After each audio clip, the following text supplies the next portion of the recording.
Could Homelander survive the Justice League? What are you guys thinking? Possibly. The only thing I know about Homelander, I've never seen The Boys, so the only thing I know about Homelander is that he's basically like a Superman. That's it. So the way I'm looking at this is just, could Superman survive the Justice League? And I'm gonna say no. Just because, like, it's Batman, there's the Flash, Aquaman, Wonder Woman, Green Lantern. I mean, there's other people other than Superman and Batman, you know what I mean, that can sure help out with the taking down of Homelander. But again, you guys let me know down in the comments below, could Homelander survive the Justice League? Also, let me know if I should watch The Boys.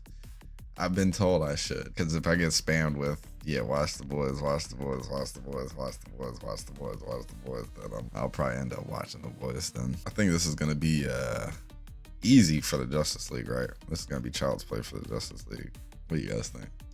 Airs open above downtown Metropolis, and Vaught's finest drop through. They think they're gods. Back home, They think they're nothing gods. can scratch them. But they've just stepped into a universe where power isn't They think they're gods. manufactured in a lab. It's woven into the fundamental forces of physics itself. The Justice League doesn't just hit harder, they operate on a completely different scientific baseline. So what actually happens when synthetic compound V biology collides with canonical peak cosmic physics? We're running the full simulation today, tracking the biological damage in real time and assigning a survival tier to every single member of the 8. Let's find out who makes it. The Speed and Sea ambush.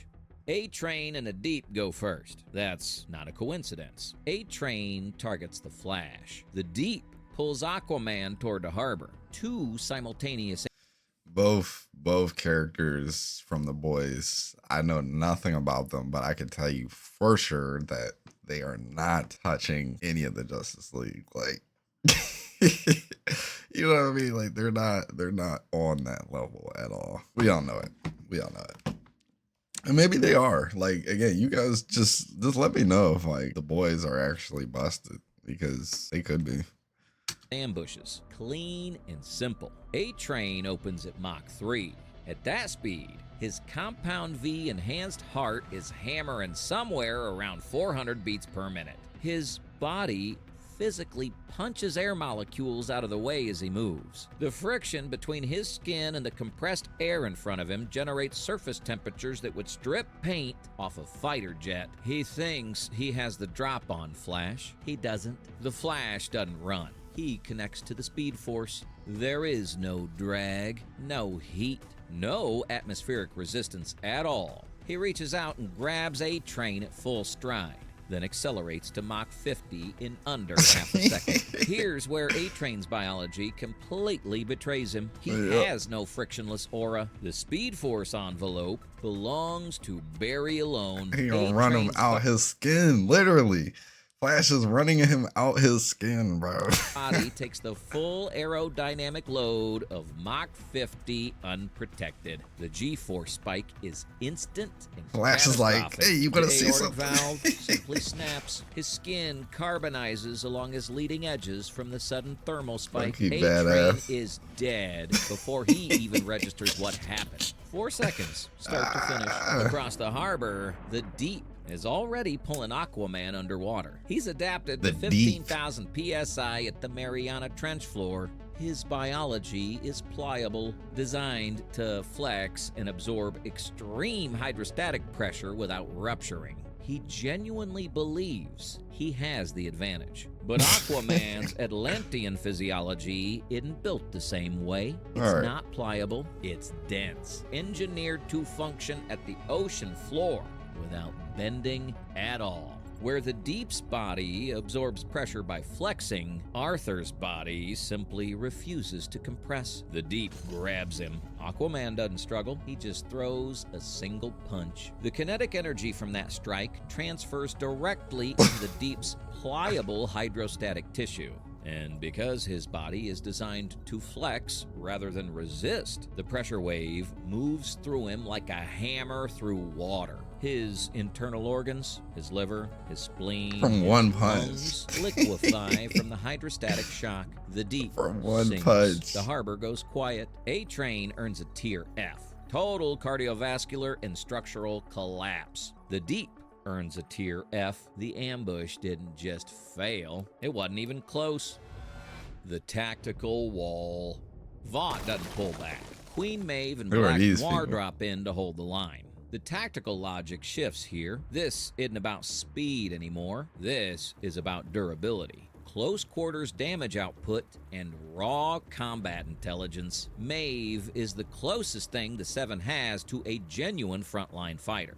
Noir is the most dangerous human-shaped weapon Vought ever produced. Against most opponents, this pairing wins. Against Wonder Woman and Batman, it goes wrong in ways neither of them could have anticipated. Right. Noir goes for Batman first. Batman is human, no powers, no regeneration, no enhanced biology. Noir has accelerated cellular regeneration that can close wounds mid-fight. Take out the weakest link fast and remove him from the equation before he can become a problem.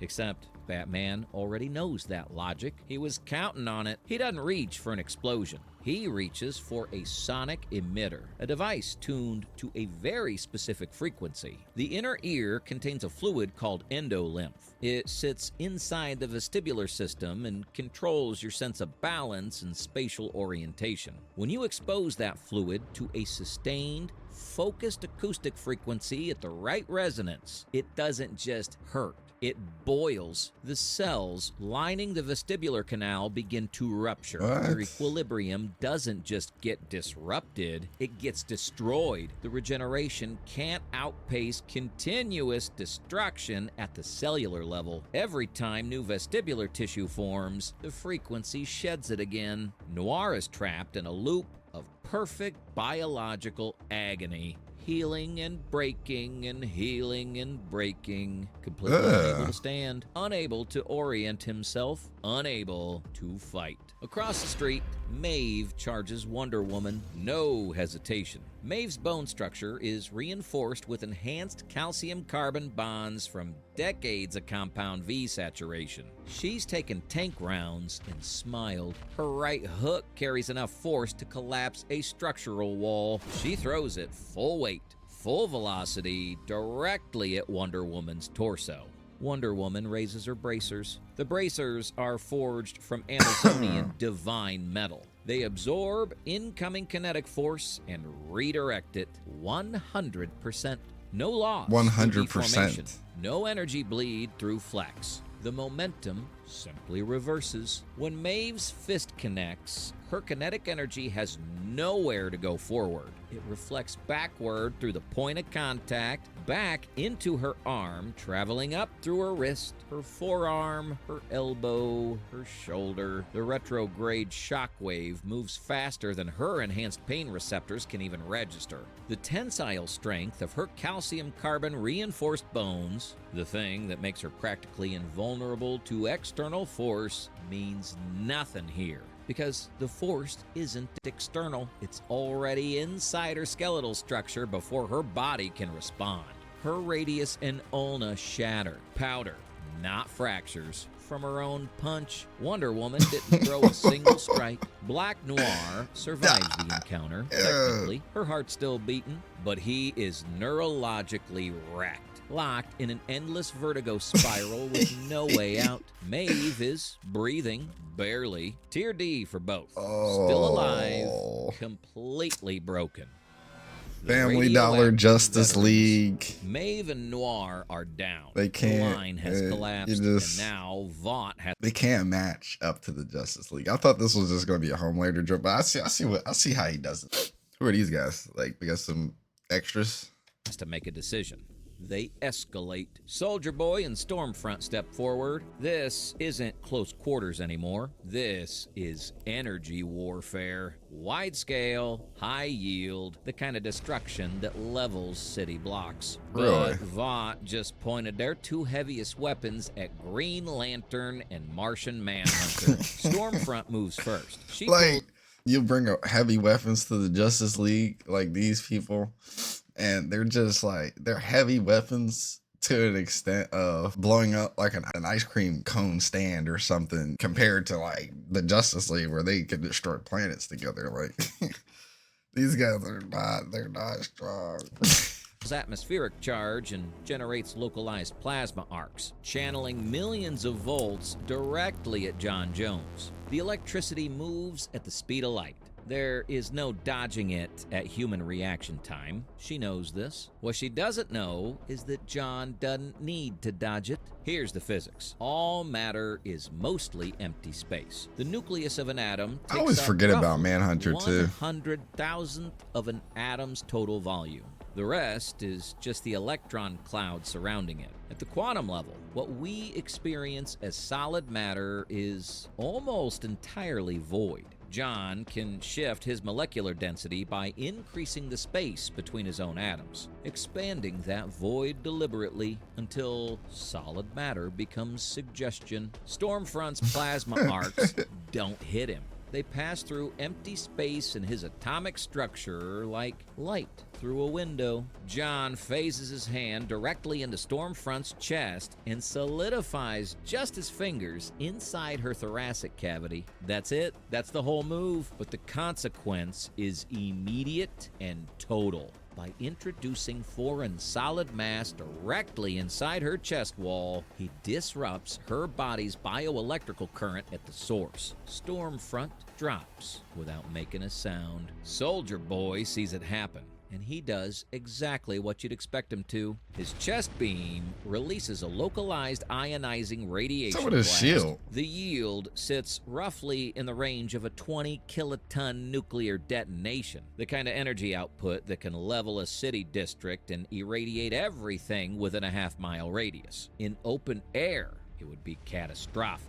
Hal Jordan doesn't give it open air. Instead of blocking the blast with a wall, which would crack and scatter the energy outward, Hal constructs a perfectly spherical hard light bubble around Soldier Boy. Sealed, airtight, no atmosphere inside, no medium for the pressure wave to travel through. The bubble forms in the fraction of a second before the beam fires. A nuclear detonation requires atmosphere to propagate. The expanding gas and pressure wave need something to push against. Inside a vacuum-sealed hard light sphere, there is nothing to push against. The energy cannot expand outward. It has nowhere to go except inward, back into the only mass present inside the containment, which is Soldier Boy himself. His own invulnerability, the extreme cellular density that lets him tank conventional explosives,